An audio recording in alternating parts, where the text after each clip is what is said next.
고등학교까지는 의무교육을 하잖아요. 난 내 강의 때 핸드폰 울려도 한 번도 신경 쓰는 적이 없어요. 핸드폰이 울려야지 내가 잠깐 쉬어. 그리고 진짜 내 나이쯤 되면 네 바지에 쏠리는지 내 바지에 쏠리는지 충분히 이해를 해요.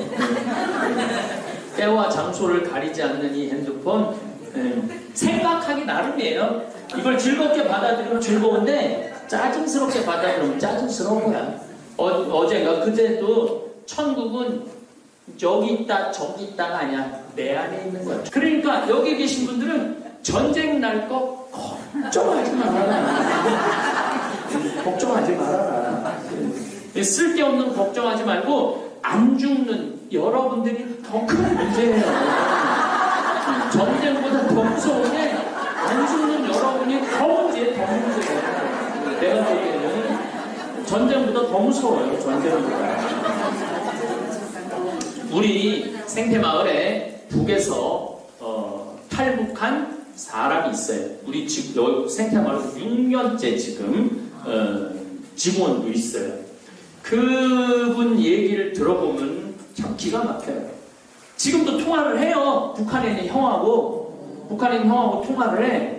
뭐 지금 북한이 뭐 핸드폰이 500만 대가 있다고 그러잖아요. 그러니까 북한이 개방을 안 할래야 안 할 수가 없는 상황이에요. 그리고 형한테 돈 보내줘요.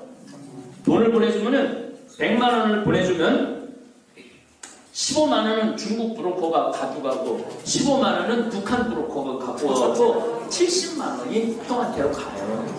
그래서 요즘 북한의 그 최고, 처음에는 북한에서 정말 그 불편한 사람들이 탈북자 가족이야. 근데 하도 탈북자 이제 거의 3만 명 정도 되잖아요. 탈북자가 하도 많으니까 이젠 탈북자를 그냥 놔둬. 그런데 이 탈북자들이 지금 북한에 있는 형제들한테 돈을 다 보내. 그래갖고 북한에서 최고 좋은 혼처가 누구냐? 이 집안에 탈북자가 있는 집은 최고 혼처야. 그만큼 개방이 돼 있다는 얘기예요. 그만큼. 그리고 북한은 지금 두 당이 있다고 그러잖아요. 공산당하고 장마당하고. 두 당이 있대, 두 당이. 공산당하고 장마당하고. 그만큼 이렇게 개인 사업이 지금 막 활성화가 되고 있어요. 그런데 뭐 전쟁이 일어나면 한 이틀 정도 우리가 분리할 거예요. 이틀 정도. 육군 같은 경우는 뭐 만만치 않아요. 근데 제가 항상 농담 반 진담 반 하는 얘기가 100만 정도가 돼요. 육군이, 북한이. 그런데 넘어올 트럭이 있어야지 넘어오지.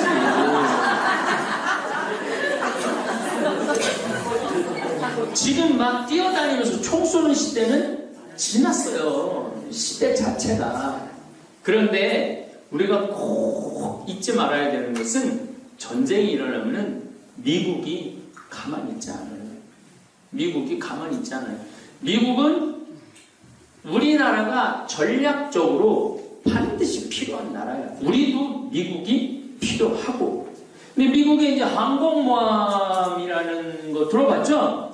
항공모함이라는 게 보통 항공모함의 비행기를 한 60대 정도 탑재할 수 있어요.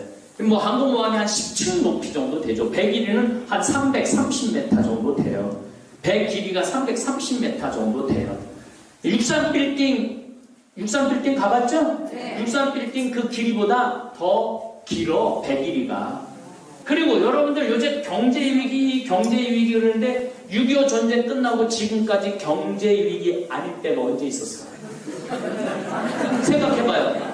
맨날 경제위기라고 했죠? 이게 마음먹기에 달려있는 거야. 아니 여러분들 지금 얼마나 잘 살아? 내가 보기에는 여러분들은 호강에 요강을 타고 다니는 진짜로 얼마나 잘 사는지 몰라. 대한민국이 전 세계 나가봐요. 아니 아까 오전에 잠비아 그 사람들 봐요. 우리는 정말로 잘 사는 나라예요. 또 이런 전 세계가 원하지 않음에도 불구하고 남북한이 얼마나 지금 우리 남한이 얼마나 잘 살아. 그 남북한이 손만 잡으면은 내가 보기엔 지하자원 이런 거 말할 것도 없어. 너무 좋아. 근데 더 좋은 건 뭐냐면은 국민들이 마음의 평화야.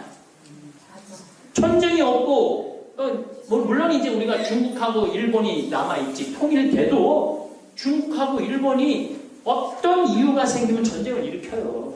근데 남북한이 지금 합쳐서 이렇게 5,000년 역사상 지금까지 한민족, 뭐 북한 빼고 남한 5,000년 역사상 이렇게 잘 산 적은 없어요.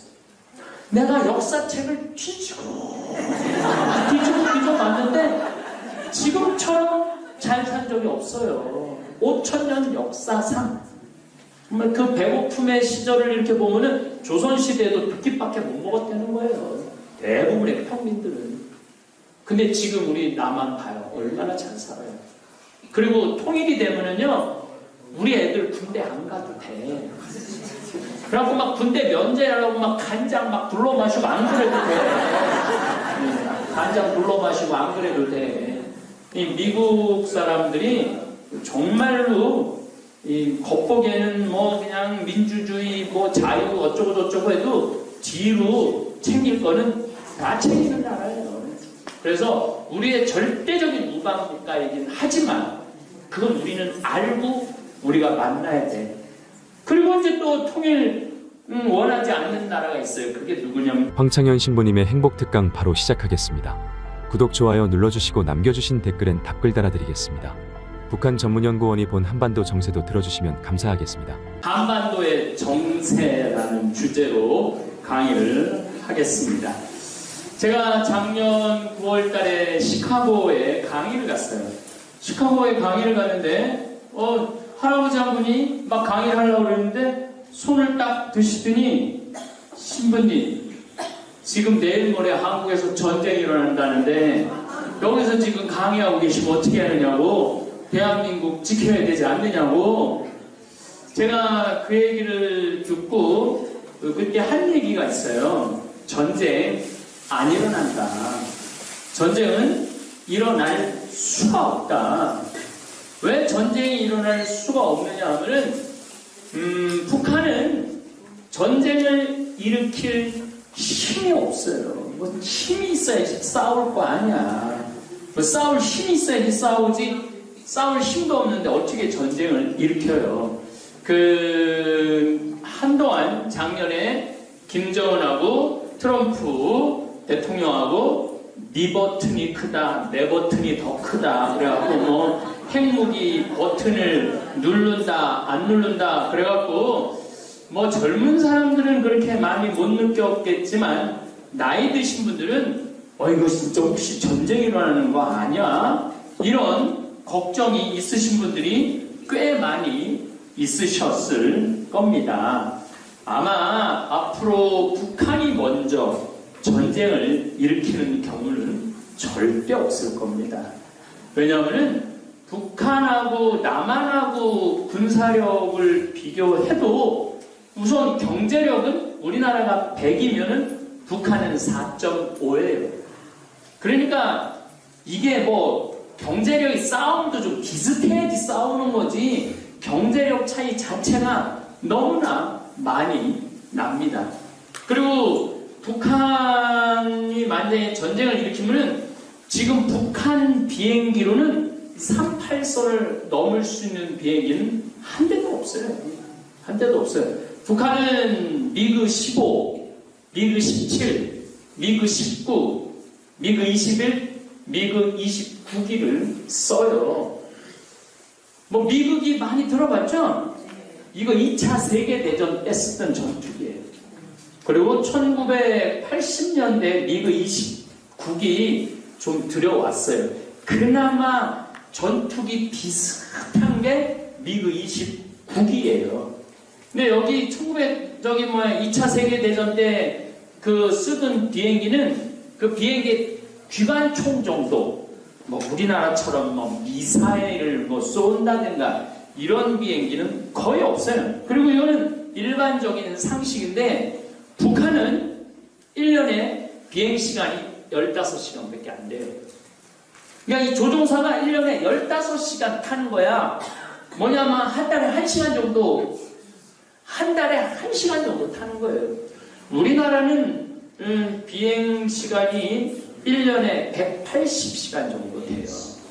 그러니까 2차 세계대전 때 있었던 비행기, 1960년대 있었던 비행기, 이런 비행기하고 지금 최첨단의 비행기를 가지고 있는 한국하고 전쟁이 일어나 봐야, 북한이 이제 뭐 장사정포 이런 게 있어요. 이런 게 한 40km 정도 되는데, 이것도 참 우리가 잘 몰라서 그러는데, 얘네들이 한번 포를 쓰면은 뒤로 물러나갖고 터널로 들어가야 돼. 왜냐하면 한번 포를 쓰면 그 열기를 찾아내갖고 우리가 그 자리에 타격을 하면은 안 되니까 일단 터널 속으로 들어가서 숨었다가 좀 이따가 또 나와서 쏴야 돼요. 그러니까 우리나라의 포하고 북한의 포하고 개념이 달라요. 우리나라는 전투기가 F4, F5, F15, 지금 F35, 이건 뭐 지금 한 60대 정도 들여온다고 하는데 이건 스텔스기야. 아니 저 신부님 무슨 얘기하는 거야? 하여튼 무지하게 좋은 전투기하고 북한은 2차 세계대전 전투기하고 싸운다, 이렇게 생각하시면 돼. 보통 뭐 F35, F15 정도는 거의 9톤, 10톤의 폭탄을 싣고, 뭐 폭탄도 그냥 한번 막 60km, 70km 전방에 있는 거 미사일로 잡아갖고 쏴 대는 거예요. 그러니까 이게 군사력으로 일단 안 돼요. 뭐 그 해군력은 어때냐? 해군은 우리나라가 이지스함이라는 게 세 척이 있어요. 배길이가 한 130m 정도 되는 이지스함이 세 척이 있는데, 이게 이지스라는 게 신의 방패라는 뜻이거든요. 그러니까 이 이지스함 안에 동시에 한 1000개 정도의 이 목표물을 찾아낼 수 있고 타격을 할 수가 있어요. 그러니까 북한은 이지스함이 있느냐? 없어요. 북한이 강한 게 있는데 잠수함이 강하죠. 북한이 잠수함이 강해요. 그런데 뭐 전쟁이 일어나면 한 이틀 정도 우리가 분리할 거예요. 이틀 정도. 육군 같은 경우는 뭐 만만치 않아요. 근데 제가 항상 농담 반 진담 반 하는 얘기가 100만 정도가 돼요. 육군이, 북한이. 그런데 넘어올 트럭이 있어야지 넘어오지.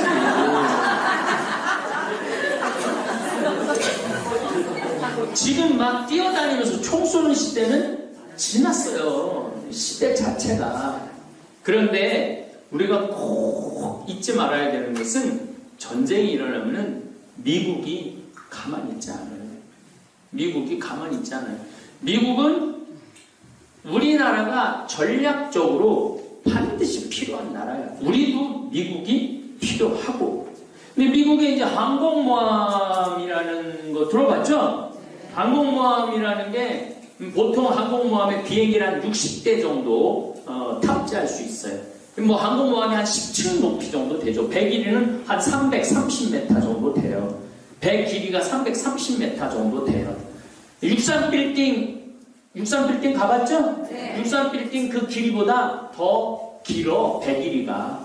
그러니까 거기에 비행기가 뜨고 큰 거 말할 것도 없고. 그러니까 배 높이가 한 1층에서 한 10층 정도 되는데, 그러면은 보통 한 5층, 6층, 7층에 비행기가 다 들어있는 거야. 그래갖고 엘리베이터 올라오듯이 쫙 올라와갖고 가판에서 뜨는 거예요.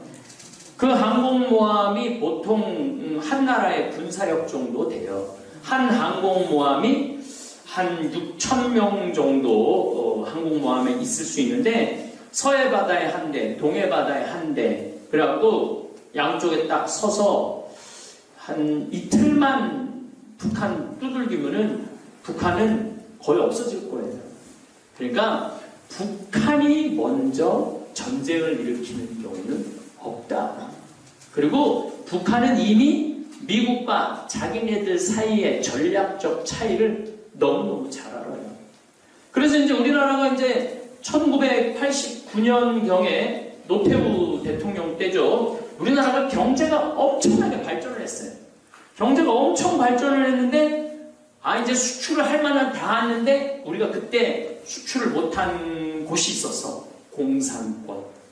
공산권에는 물건은 잘 만드는데 이거 수출을 해야 되는데 국교가 안 맺어졌잖아요. 그때 노태우 대통령이 미국한테 가서 그랬어요. 우리 중국하고 소련하고 국교 맺겠다. 그러니까 미국은 니네는 북한하고 국교 맺어라. 우리는 중국하고 소련한테 물건 팔아먹겠다. 미국이 반대했어요 그때. 근데 우리가 국교를 맺었죠. 그래갖고 중국하고 소련에다가 그때부터 물건을 어마어마하게 팔아먹었어요. 우리 형님도 LG 그때 다녔는데 그때 소련에 판 에어컨 자동차 이런 게 어마어마했어. 그래갖고 이제 북한도 이제 우리도 이제 먹고 살아야 되니까 미국한테 갖고 수교해달라고 미국 외무상, 그러니까 북한 외무상을 미국에 보냈어. 공산당 아주 최고 높은 사람을 보냈는데 미국이 우린 싫다. 그래갖고 미국이 수교를 거절했어요. 미국이. 그러니까 북한이 가만히 있어봐. 이거 남한은 중국하고 소련하고 국교를 다 맺어냈는데 우리는 국교를 못 맺으니까 이거 안 되겠다. 자력 갱생. 이게 이제 우리는 수출 경쟁, 수출 주도 정책을 폈고 그때부터 이거 우리끼리 살아야 되겠다. 그래서 뭐를 했느냐면 핵을 개발하기 시작한 거예요. 그래서 5차 핵실험까지 한 거예요. 작년까지만 해도 5차 핵실험을 해서 이제 핵을 딱 잡았어. 핵을 잡았어도 그래도 미국한테는 안 되니까 이제 네 버튼이 크니 내 버튼이 크니 그러면서 이제 협상의 카드로 나온 거죠. 그 덕에 이제 우리 문재인 대통령하고 김정은 국방위원장하고 전격적으로 만나는 바람에 사실은 작년에 미국에서는 북한 침략 계획을 갖고 있었어요. 그래 전격적으로 만나는 바람에 갑자기 상황이 변한 거예요. 그래갖고 이제 트럼프도 김정은 국방위원장을 만나고 이렇게 이제 돌아가게 돼 있어. 그러니까 여기 계신 분들은 전쟁 날 거 걱정하지 말아라. 걱정하지 말아라. 쓸데없는 걱정하지 말고 안 죽는 여러분들이 더 큰 문제예요. 전쟁보다 더 무서운 게 안 죽는 여러분이 더 문제예요. 내가 보기에는 전쟁보다 더 무서워요. 전쟁보다. 우리 생태마을에 북에서 탈북한 사람이 있어요. 우리 지금 생태마을에서 6년째 지금 직원도 있어요. 그분 얘기를 들어보면 참 기가 막혀요. 지금도 통화를 해요. 북한에 있는 형하고 통화를 해. 지금 북한이 핸드폰이 500만 대가 있다고 그러잖아요. 그러니까 북한이 개방을 안 할래야 안 할 수가 없는 상황이에요. 그리고 형한테 돈 보내줘요. 돈을 보내주면은 100만 원을 보내주면 15만 원은 중국 브로커가 가져가고 15만 원은 북한 브로커가 갖고 가고 70만 원이 형한테로 가요. 그래서 요즘 북한의 그 최고 처음에는 북한에서 정말 그 불편한 사람들이 탈북자 가족이야. 근데 하도 탈북자 이제 거의 3만 명 정도 되잖아요. 탈북자가 하도 많으니까 이젠 탈북자를 그냥 놔둬. 그런데 이 탈북자들이 지금 북한에 있는 형제들한테 돈을 다 보내. 그래갖고 북한에서 최고 좋은 혼처가 누구냐? 이 집안에 탈북자가 있는 집은 최고 인기 좋은 혼처야. 그만큼 개방이 돼 있다는 얘기예요. 그만큼. 그리고 북한은 지금 두 당이 있다고 그러잖아요. 공산당하고 장마당하고. 두 당이 있대, 두 당이. 공산당하고 장마당하고. 그만큼 이렇게 개인 사업이 지금 막 활성화가 되고 있어요. 그런데 그렇게 활성화하고 돼 있는 반면 전기는 우리 주창덕 형제가 탈북할 때는 하루에 1시간 전기가 들어왔대요. 근데 지금은 30분밖에 안 들어온대. 지금 우리 주창덕 형제가 있는 데는 그 압록강이 있는데 사는데 그러니까 평양만 살만하지 평양 그 벗어나서는 지옥이야 지옥. 그러니까 김정은 국방위원장은 스위스 유학을 갔다 온 사람 아니에요. 그 기가 막히게 잘 사는 나라를 보고 안 가냐. 김여정 동생하고 같이 유학을 했어요. 그러니까 자기도 이게 나가서 보고 온 사람하고 안 해온 사람하고 다른 거야. 그러니까 이 인민들 배 올려서는 안 되겠다 생각하고 전격적으로 두 손 들고 나온 거예요. 그래서 우리가 남북한이 교류도 하고 자기네들 개방하겠다는 거예요. 그래서 경제 제재 풀어달라는 거예요. 그런데 이렇게 북한이 전격적으로 손을 들고 나왔는데 남한하고 북한하고 합치는 거, 통일되는 거 원하지 않아요. 주위 사람들.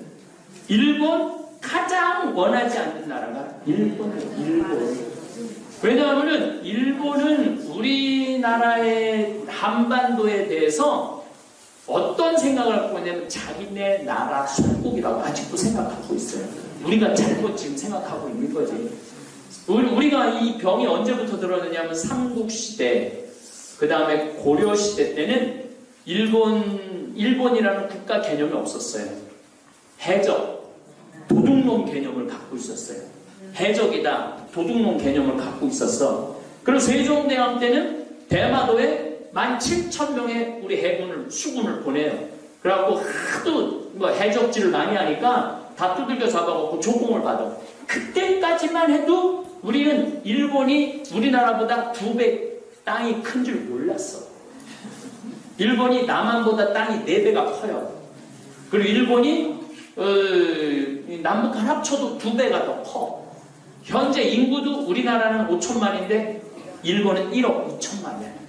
근데 세종대왕 때까지만 해도 그 대마도에 있는 그 정도 도둑놈 정도 해적 정도를 알았지 도요토미 히데요시가 전 일본을 통일하고 하고 막강한 나라를 갖췄을 때 우리는 몰랐던 거예요.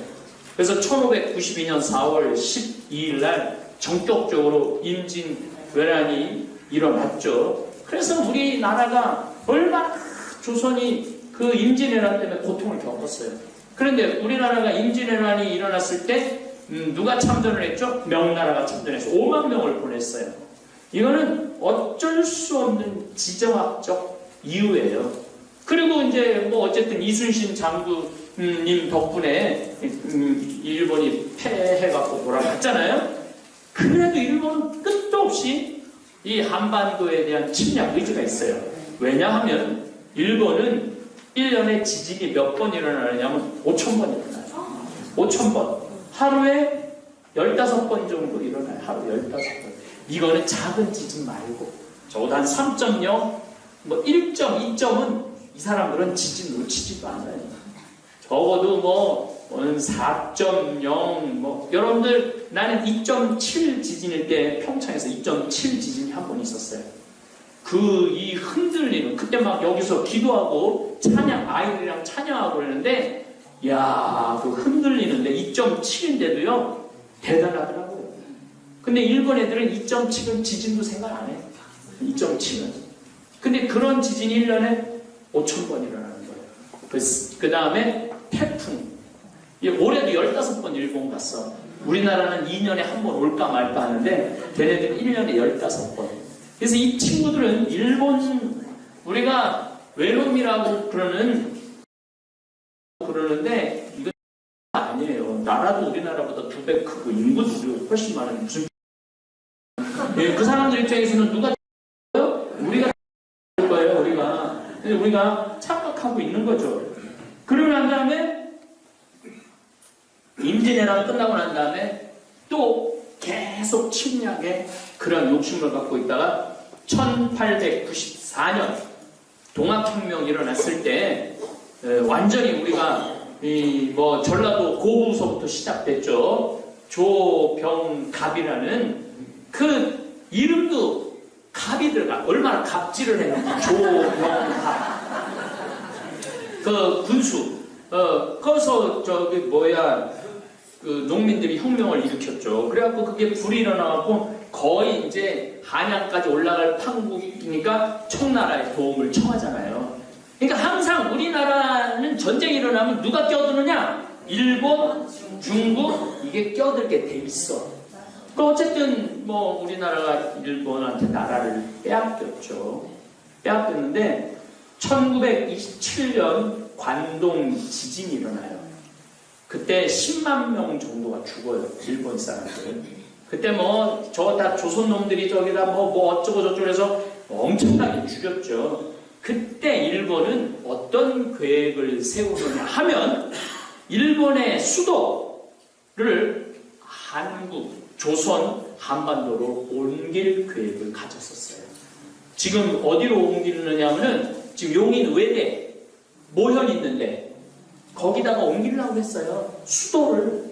그러니까 여러분들 생각을 해봐. 수도를 우리가 지금 도쿄로 옮긴다고 생각을 해봐. 우리가 수도를 저막 베이징에다가 우리가 수도를 옮긴다고 우리가 그런 생각을 해요?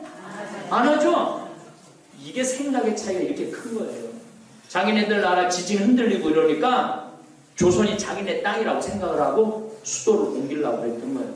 어쨌든 원자탄이 두 방이 히로시마하고 나가사키에 터지면서 손을 들고 나왔죠. 그리고 1945년부터 1950년대까지 일본은 하도 미군기가 폭격을 해갖고 나라 전체가 폐허가 됐어. 그리고 일본군이 600만 명이었는데 생거지가 된 거야. 하루아침에 직업을 잃었잖아요. 하루아침에. 근데 이 사람들은 다 전범들 아니야. 아무 일도 못하는 거야. 그래갖고 거지처럼 하고 살았어요. 근데 일본한테 기가 막힌 일이 벌었어요. 6.25 전쟁. 이 6.25 전쟁 때문에 일본이 일어서요. 그냥 일어서는 정도가 완벽하게 일어서. 그리고 여러분들 6.25 전쟁 때 일본군이 참전했던 많은 숫자로 참전을 했어요. 비밀리에. 뭐 공식적인 숫자로는 한 3,000명인데 한 3만 명까지 참전하지 않았는가. 일본이 6.25 전쟁 때 참전을 했어요. 일본이. 거기 참전하면서부터 받은 돈이 어마어마해요. 어마어마해요. 그리고 군수물자, 뭐 폭탄, 차, 뭐 모든 군수물자는 어디서 만들었냐면 일본에서 만들어요. 모든 수도됐던 공장이 다 돌아왔어. 그 다음에 그때는 군대를 못 만들었는데 우리 6.25 한국전 참전한다고 창설한 게 자위대야. 그러니까 그 6.25 전쟁 덕분에 군대도 갖게 된 거예요. 이름이 좋지, 자위대. 그런데 이런 남한하고 북한하고 이제 통일을 한다고 그러면은 이게 여러분들이 반쪽 먹는 게 쉬워요? 큰 덩어리 한쪽 먹는 게 쉬워요? 반쪽 먹는 게 훨씬 쉽잖아요. 그리고 우리나라가 지금도 일본을 따라잡고 있는데 여러분들 소니, 난 그거 공부할 때마다 참 기가 막혀. 소니가 언제적 소니야. 소니가 손들고 나온 지 10년이 넘어. 일본 가전회사 전체가 파는 전자제품보다 삼성이 파는 전자제품이 더 많아요. 이게 대단한 거죠.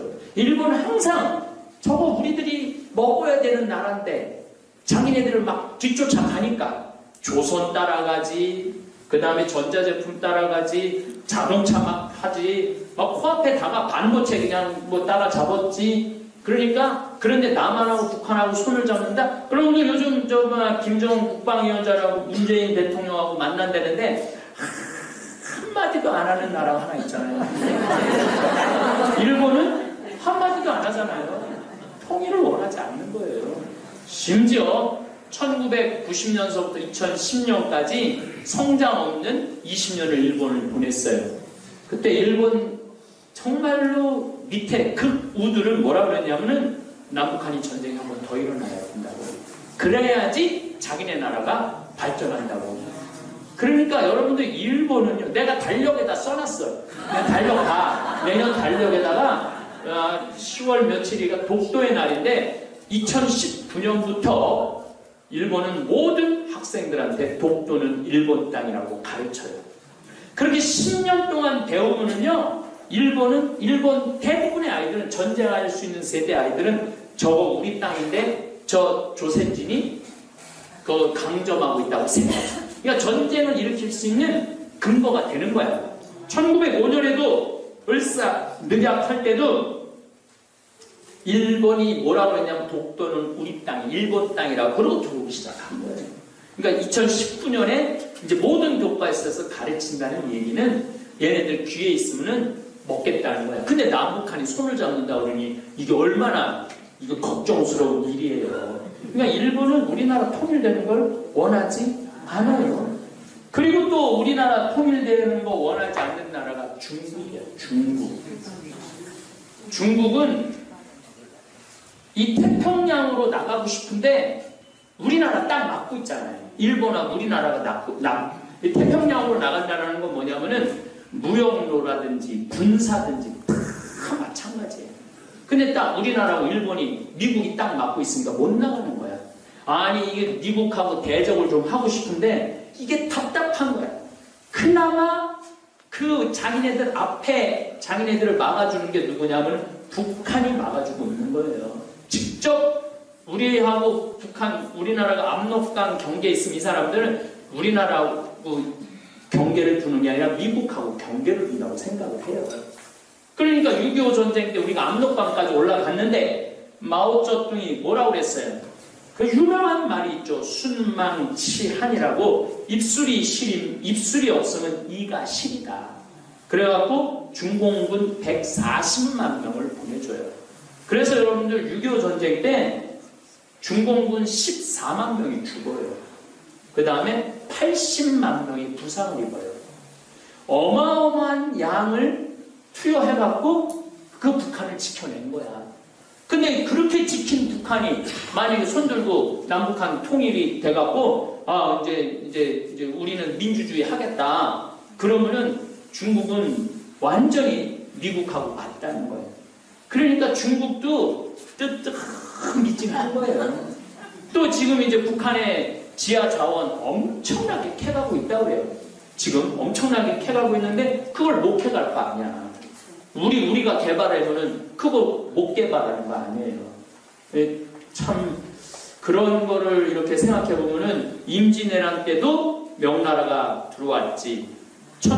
우리 이 동학혁명 때도 청나라가 들어왔지. 6.25 전쟁 때도 일본도 여기 들어왔지. 중국도 들어왔지. 이게 지정학적 위치 때문에 그래요. 그래서 우리는 일본, 이 세계 강대국 속에 둘러싸여 있는 거야. 중국, 러시아. 러시아는 소련 시대 때 세계 미국에 맞선 나라 아니야. 중국은 지금 미국하고 맞서고, 일본은 이 1980년대, 70년대 경제로 막 미국 막 따라잡으려고 막 그랬잖아요. 그때 미국이 뭐 양털깎기라는 게 있어요. 확 뺏는 게 있어요. 미국. 막 경제가 발달하면 막 뺏어. 지금 이제 일본은 이제 다 잡았어. 이제 일본은 두 손 다 들었어. 이제 미국한테. 근데 중국이 막 따라오려고 그러니까 어떻게 해? 지금 중국대를 잡고 있잖아요. 이것도 얘기하려고 그러면 아주 복잡한 과정이 있어요. 아주 복잡한 과정이 있어요. 이 미국 사람들이 정말로 이 겉보기에는 뭐 그냥 민주주의 뭐 자유 어쩌고 저쩌고 해도 뒤로 챙길 거는 다 챙기는 나라예요. 그래서 우리의 절대적인 우방국가이긴 하지만 그건 우리는 알고 우리가 만나야 돼. 그리고 이제 또 통일 원하지 않는 나라가 있어요. 그게 누구냐면 미국이 원하지 않아요. 미국이 우리나라 통일되는 거 원하지 않아요. 왜냐하면은 미국이라는 나라는 뭘로 유지되는 나라냐면 여러분들 미국 제품 사는 사람 거의 없어요. 미제는 크고 기름 많이 들고 튼튼하긴 해도 우리나라 같은 사람한테는 미제가 안 어울려. 우리나라 뭐 일본 다 마찬가지야. 이 물건은 대한민국 메이드 인 코리아 이게 최고야. 세계 최고. 그럼 미국이라는 나라는 어떻게 돌아가느냐? 무기 팔아서 돌아가는 나라예요. 전쟁해서 돌아가는 나라예요. 지금 우리나라가 지금 올해도 한 80억 달러를 무기를 수입을 했어요. 그 많이 수입할 때는 F-35 들어올 때는 아마 1년에 100억 달러를 수입을 할 거야. 1년에 100억 달러. 근데 우리가 지금 미국한테 베트남 전쟁 때도 우리나라가 참전했잖아요. 그래갖고 강력한 정말로 어떻게 보면은 좀 슬픈 얘기지만은 우리는 이제는 미국에 거의 속국 비슷한 거예요. 형님이 해자고 그러면은 해자고 그러는 대로 해야 되는 입장이 있어. 국제 정세 안에. 근데 지금 미국이 야, 너 이거 무기 사야 돼. 그럼 우리 사야 돼.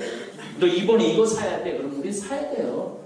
그래갖고 20년, 30년 동안 매년 거의 50억 달러에서 100억 달러 하면은 1000억 달러, 1500억 달러를 우리가 무기를 수입한 거야, 이제까지. 그럼 앞으로 북한이 네 버튼이 크니, 내 버튼이 크니, 그리고 막 서로 막 전쟁을 하려고 그러면은 우리는 더 미국에 이지스함도 들여와야 되고, 그 전투기도 더 많이 들어와야 되고, 미사일도 더, 우리는 미사일 딱 300km 사정일에 딱 묶어놓고, 우린 더 이상 개발하지 못하고, 우리가 다 알아서 해결해 줄게. 그리고 그냥 우리는 미국이 시키는 대로 무기 사라. 그렇다고 또 우리가 원하는 무기를 팔지도 않아요. 이스라엘은 A급 무기를 팔아요. 일본은 B급 무기를 팔아요. 우리나라는 C급 무기를 팔아요. 그렇게 돈을 많이 우리가 수입을 하는데, 그래서 세계 그 무기 수입국 중에 사우디아라비아, 쿠웨이트, 대한민국, 대만, 이게 미국 무기를 엄청나게 사요. 미국은 이게 거의 공식적으로는 잘 드러나지 않는데 내가 또 죽어라고 조사를 해봤지. 올해만 무기 수출을 2천억 달러로 했어. 전 세계. 그러니까 요즘 전 세계에서 전쟁은 누구 무기 갖고 싸우는 거냐면 미국 무기 갖고 싸우는 거예요. 미국 무기. IS도 이라크 전쟁 때 뭐 총을 3천만 정인가 두고 떠났대, 미국 사람들이. 총이 많으니까 그 총 갖고 지금 중동이 서로 싸우는 거예요. 그 총 갖고. 이것도 복잡한 정세가 있어요. 어쨌거나 하여튼 미국은 우리나라가 통일되는 거를 그렇게 원하지 않아요. 그러니까 지금 김정은, 내가 보기엔 김정은 국방위원장이 두 손 다 들고 지금 자기 핵시설 다 파괴하고 나왔어. 우리도 이제 손 잡으려고 막 그래. 그런데도 미국이 할 것 같으면서도 안 하고, 할 것 같으면서, 여러분들 텔레비전 보면서 좀 답답하지 않아요? 답답하죠? 아니 뭔가 좀 탁탁탁탁 진행될 것 같은데도 할 것 같으면서도 안 하고, 할 것 같으면서도 안 하는 이유 중에 여러 가지 이유가 있는데 무기 상들하고의 관계가 있는 거예요. 또 뭐 트럼프 대통령 재선에 그거를 이제 남북한 자기가 이제 핵무기 없앤다라는 카드로 쓰려고 그러는 이유도 있기도 하고, 그 다음에 무기 판매 이유도 있기도 한 거예요. 벌써 미국은 카기라는 무기 회사가, 곡물 회사가 지난달에 들어갔어요. 북한에. 카기를 들어봤어요? 네. 카기는 세계 곡물 회사의 70%를 제공하고 있는 회사예요. 그러니까 세계에 있는 모든 곡물 시장을 미국의 카길이라는 회사가 다 점유하고 있어요. 이 카길이라는 회사는 얼마나 대단하냐 하면 윙봉위성으로 딱 전 지구의 작황 상황을 확인을 해. 올해 옥수수가 중국에 안 될 것 같다. 그럼 옥수수를 심어요. 자기네 그 땅에다가. 그리고 그 옥수수를 중국에 갖다 팔어. 밀이 안 된다. 그럼 밀을 잔뜩 심어. 그래갖고 팔어. 이게 정말 대단한 회사예요. 근데 그 카길이 지난달에 들어갔어. 북한에. 우리나라는 지금 뭐 하나 철도만 한다고 해도 못 들어가게 하는데 자기네 회사, 곡물 회사의 전 세계 70%를 쥐고 있는 카길이라는 회사는 몰래 들어가게 승인을 해줬어. 그럼 카길이라는 회사는 거기 왜 갔을까요? 간 이유는 하나예요.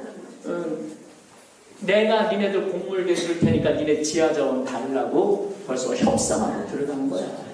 그러니까 이게 참 우리가 이렇게 겉보는 거하고 이 속사정은 다 다른 거야. 그러니까 일본도 중국도 그나마 러시아도 아무 소리가 안 하잖아요. 러시아는 이미 공산주의가 아니에요. 민주주의야. 근데 통일이 되면은 러시아는 이렇게 손익분기점에 따져보면은 이익이 더 많아. 왜냐하면 천연가스를 우리나라가 소비하면 엄청나게 소비할 거거든. 그러니까 천연가스를 보낼 수 있으니까, 그러니까 러시아도 별소리 안 하고 일본은 아예 말도 안 하고 중국 이제 뭐 그건 적펜 패싱이라고 그러죠. 중국은 차이나 패싱 당하기 싫으니까 이게 밀었다 당겼다 밀었다 당겼다 하는 거죠. 그러면은 우리나라하고 북한하고 통이 지금 38선에 GP 초소 다 지금 없애고 있잖아요. 하여튼 할 수 있는 건 다 하고 있는 거야 지금. 할 수 있는 건. 그러면 남북한이 통일이 되면은 일단은 인구가 8천만이야. 인구가 8천만, 9천만, 1억이 되면은 우리가 그렇게 수출에 목 안 매도 돼. 우리나라 자체에서 물건을 사고 팔면서 나라가 돌아갈 수가 있어요. 그러니까 일단은 무조건 통일이 돼야 돼. 우리의 소원은 통일이야. 통일. 그리고 지금 북한 도로 포장하는 거 지금 우리나라 포장 기술은 전 세계에서 1위거든요. 그 북한에 지금 뭐 쓸데없는데 아니 나는 이 앞길에 도로를 왜 내는지 이해가 안 돼요. 여기 이 길만 해도 충분한데 그냥 이게 도로를 내야 되니까 뭘 해야 되니까 그냥 아무데나 내는 거야. 뭐 아무데나 내는 데가 너무 많아요. 근데 이거를 북한으로 넘겨서 북한의 도로를 뚫는다면 우리나라 건설회사, 도로 토목회사들 그냥 피는 거야. 그냥 북한에 가면은. 그러면 도로, 전기. 우리나라가 전기를 얼마나 잘 만들어요. 북한 전기 지금 30분밖에 안 준다는데 그 북한 그 기가 막힌 석탄 캐다가 전기로 만들면은 얼마나 북한이 그 경쟁력이 좋을 것 같아. 그 다음에 우리나라 지금 베트남, 인도네시아, 뭐 중국에 나가 있는 공장들 다 한국으로 들어와요. 그래서 어디로다가? 북한으로 다 올라가는 거야. 북한으로. 그 개성공단이 200만 평이라고 그러잖아요. 내가 장비하에 1000만 평 받았는데 개성공단이 200만 평인데도 어마어마한 그 공장을 거기다 세워서 쓴다는 거 아니에요. 그러니까 북한은 대개 고등학교까지는 의무교육을 다 하잖아요. 난 내 강의 때 핸드폰 올려도 한 번도 신경 들이는 적이 없어요. 핸드폰이 울려야지 내가 잠깐 쉬어. 그리고 진짜 내 나이쯤 되면 네 바지에 쏠리는지 내 바지에 쏠리는지 충분히 이해를 해요. 때와 장소를 가리지 않는 이 핸드폰 생각하기 나름이에요. 이걸 즐겁게 받아들이면 즐거운데 짜증스럽게 받아들이면 짜증스러운 거야.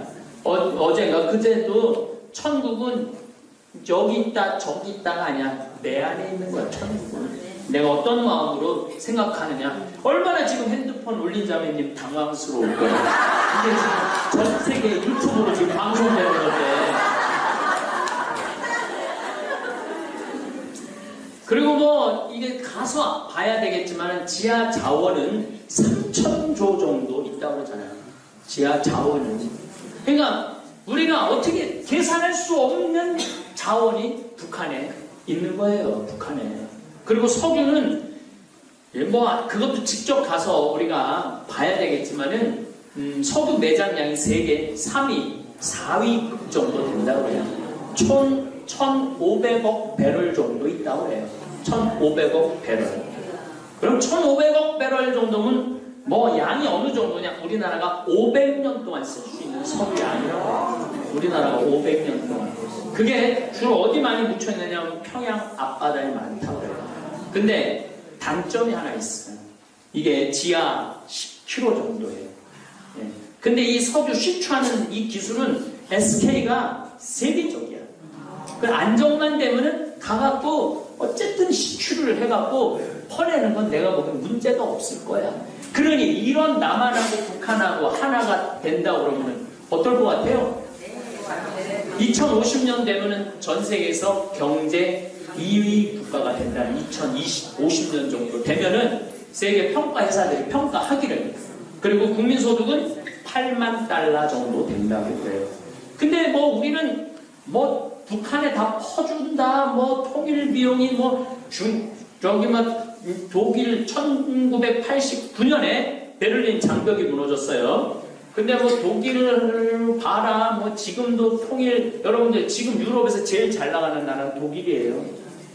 독일이 경제 발전을 가장 안정적으로 하고 있는 나라가 독일이에요, 독일. 그렇게 통일 비용을 해서 망해야 될 거 아니야. 망해야 되는데 지금 독일이 가장 안정적으로 나라가, 물론 요즘, 그리고 여러분들 요새 경제위기 그러는데 6.25 전쟁 끝나고 지금까지 경제위기 아닐 때가 언제 있었어?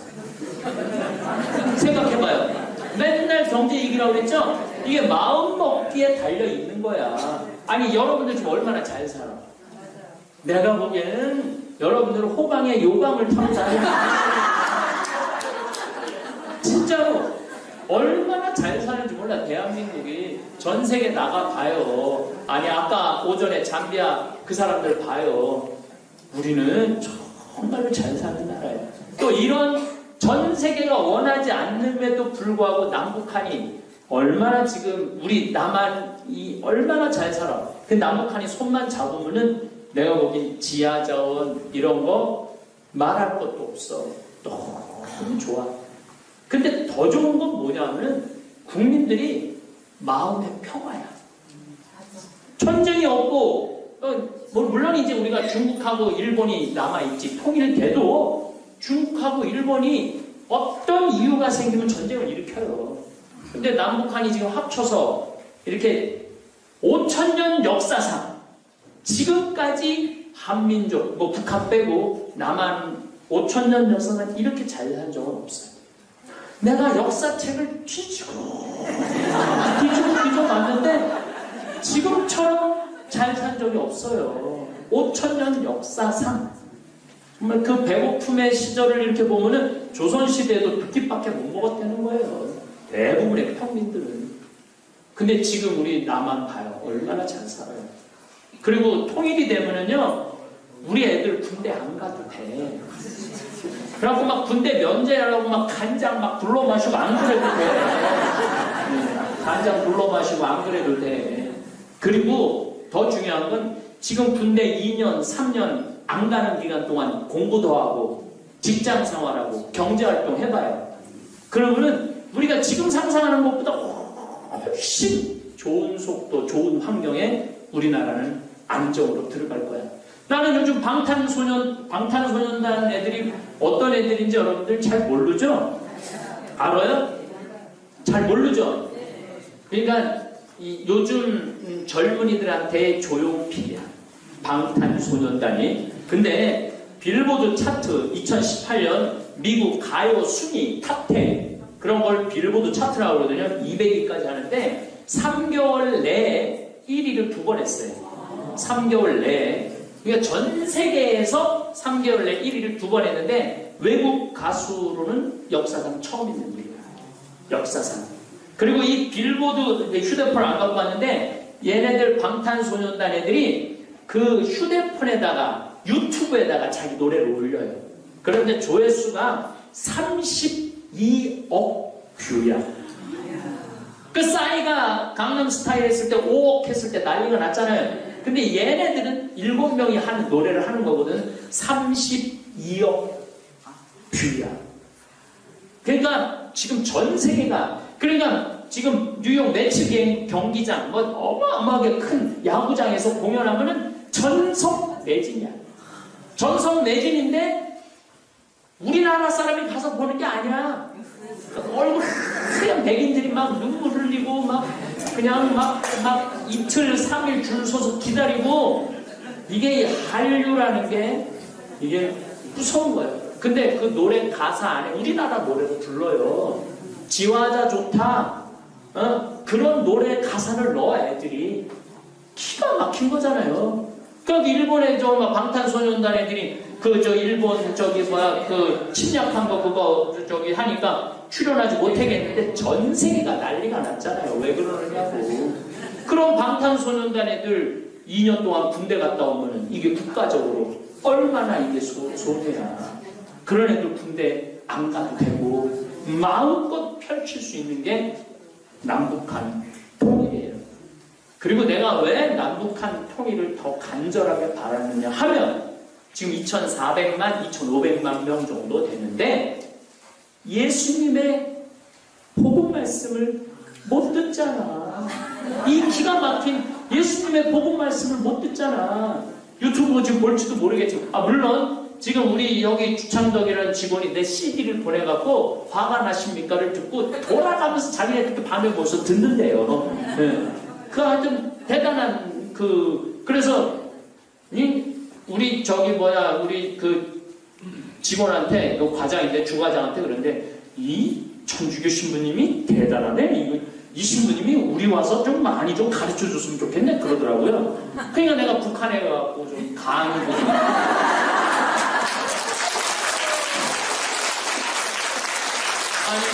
그 예수님의 기가 막힌 그 사랑의 이 가르침도 좀 진리의 가르침도 좀 가르치고 좀 마음껏 신앙생활도 하고 좀 사람답게.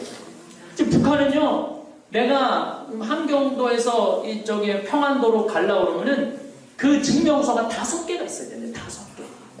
그러니까 이동의 자유도 없는 거예요. 여기 지금 오늘 아마 경기도에서 온 분들, 서울에서 오신 분들, 부산에서 오신 분들, 대구에서 오신 분들, 그래, 내가 막 하려고 그랬어. 전주에서 오신 분들, 여러분들, 이게 지금 대한민국 남한에서 사는 게요. 그런데 문제는 이 사람들이 우리 주과장은 평양에 한번 가는데 보름 걸린대요. 기차가 가다가 전기가 없어서 쓰는 거야. 전기가 와야지. 거기 다 전기로 가거든요. 기차가. 전기로 가니까 그리고 시속 무슨 20km, 10km 그 산이 많고 이러니까 올라가다가 그냥 서버리는 거야. 전기가 안 오면은. 참. 근데 여러분들은 자가용으로 2시간, 3시간 이면은 그냥 왔다 또 바람같이. 또 KTX는 서울역에서 여기 평창까지 KTX는 1시간 반이야. 청량리는 1시간 10분이면 와. 참. 그러니까 서울서부터 부산까지 2시간이면 내려가고. 김정은 동생이 서울에서 와갖고 평창으로 KTX 타고 동계올림픽 가면서 소리가 나나 뭐가 기차 소리가 나요? KTX 타면은 스르르 하잖아요. 이게 기가 막힌 거예요. 그래갖고 북한에 올라가고 오빠 이거 안 된다. 우리 열어야 된다. 그리고 우리를 살릴 사람은 남한밖에 없다. 남한에 가보니까 기가 막히더라. 기차며 도로며 상상하는 거 이상이다. 그러니까 이 오빠하고 동생하고 손잡고 어찌 해서든지 나라를 열으려고 그러는데 그런 여러 가지 국제적인 이유 때문에 속 시원해. 우리도 이제 준비가 다 돼 있어. 우리나라도. 그런데 일본도 원하지 않지, 중국도 원하지 않지, 미국도 원하지 않지. 이러니까 이놈의 거 우리 마음껏 되지가 않는 거야.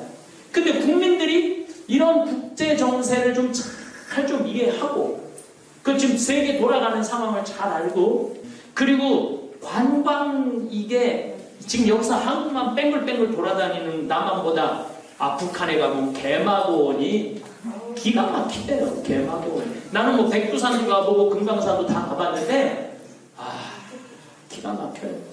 그러니까 더욱이 이 북한이라는 나라는 문만 열면은 우리나라 최고의 도시 건설 기술이 넘어가고 아름답게 꾸미면은 내가 보면 기가 막힐 거야. 유럽에 좋은 도시, 멋있는 도시 가봐야 분당 못 따라가요. 분당처럼 도로 빵빵 뚫리고 이만큼 막 도로 30m가 조경으로 되게 돼 있어, 법적으로. 그러니까 미국, 유럽 애들이 분당에 와갖고 내가 분당에서 미국 애들, 유럽 애들 만나고 얘기 많이 해봤어요. 분당에서 있을 때. 어떠냐? 이 세계에서 이런 도시가 어디 있느냐 이거야. 이렇게 그러니까 분당, 돈탄, 요즘 새로 생기는 신도시들 가보면은요, 정말 기가 막혀요. 보면은. 이 기술을 북한에다 딱 적용해갖고 딱 도시 개발해봐. 그럼 우리나라는 관광으로도, 경제로도, 평화로도 정말 무엇보다도 복음을 전할 수 있잖아요. 이 복음이 북한 교회에 전해진다면 얼마나 북한 사람들이 행복하겠어. 하늘나라 문을 열어주는 건데. 그래서 여러분들 통일되는 거 기도해야 돼요. 무엇보다도. 그래요. 어쨌든 여기 우리 생태마을에 오신 분들이 이제 묵주기도 이렇게 할 때 통일한 것이 하느님 통일하게 돼서 북한에 성당 짓게 해주십시오. 나는 내 이 강의회가 유튜브에 올라와서 잠비아에 나무 심는 것도 꿈이지만 북한에다 나무 심는 게 꿈. 북한의 나무를 기가 막히게 심어주고 싶어요. 그래서 한 10개 산 정도 내가 책임지겠다. 그래갖고 조림하는 거 이게 내 꿈이야.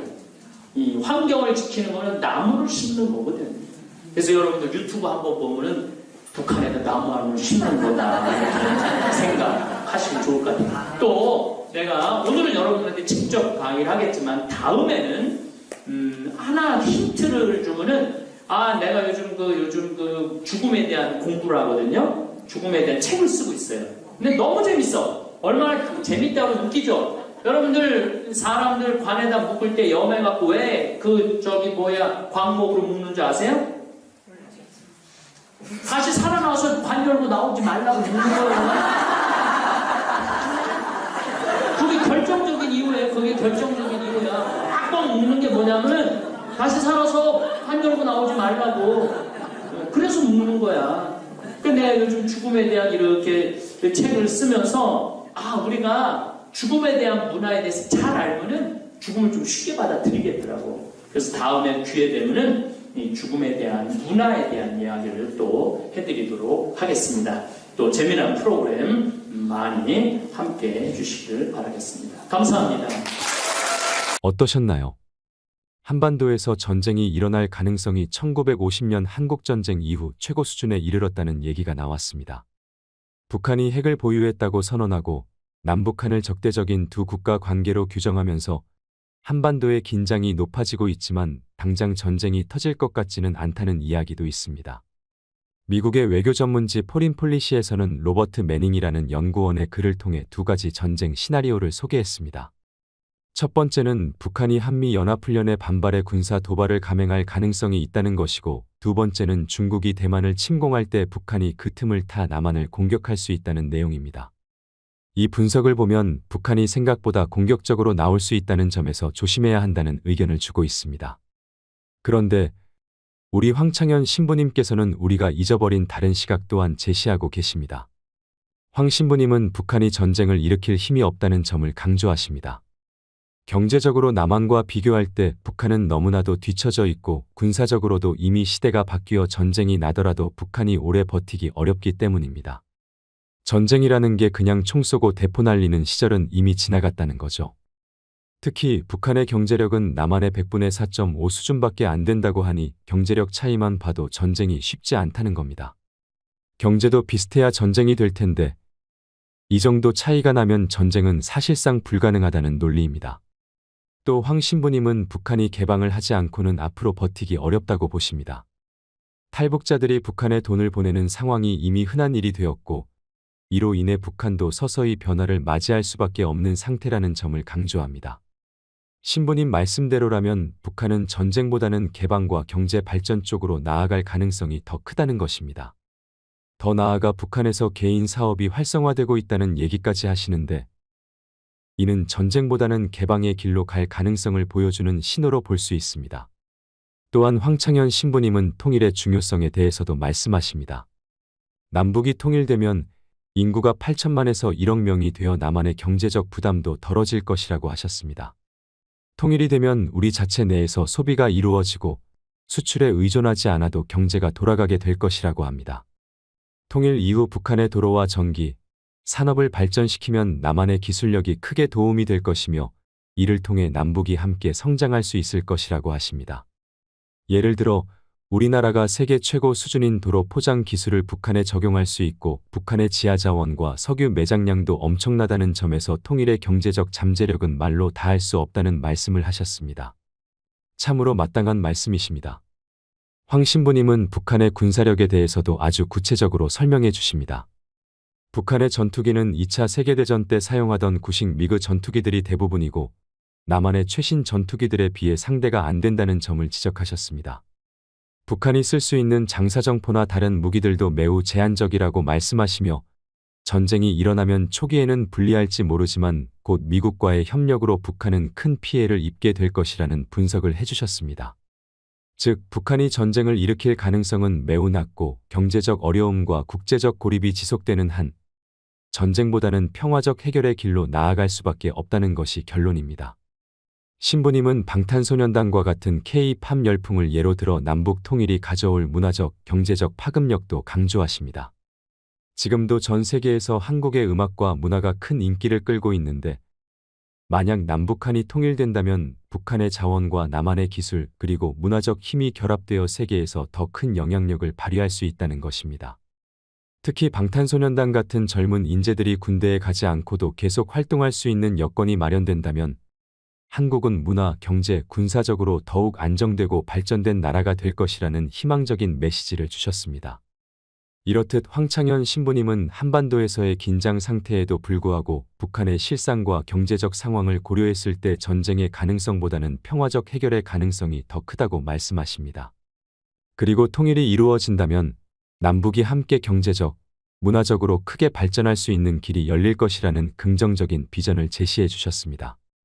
여러분은 이 상황에 대해 어떻게 생각하시나요? 한반도의 긴장 고조와 이에 대한 대응 방안에 대해 여러분의 생각을 댓글로 남겨주세요. 평화적 해결책에 대한 의견도 환영합니다. 또한 한 가지 말씀드릴 것이 있습니다. 고요한 밤의 채널명이 고요한 밤 TV로 변경되었습니다. 이제 검색이 안 되는 문제가 해결된 것으로 나옵니다. 앞으로 검색하여 들어오실 땐 고요한 밤 TV라고 한글로 쳐주셔도 잘 나올 것입니다. 오늘도 서로에게 더 따뜻한 사회, 우리들의 행복한 노후를 바랍니다. 고요한 밤이었습니다. 시청해주셔서 감사합니다.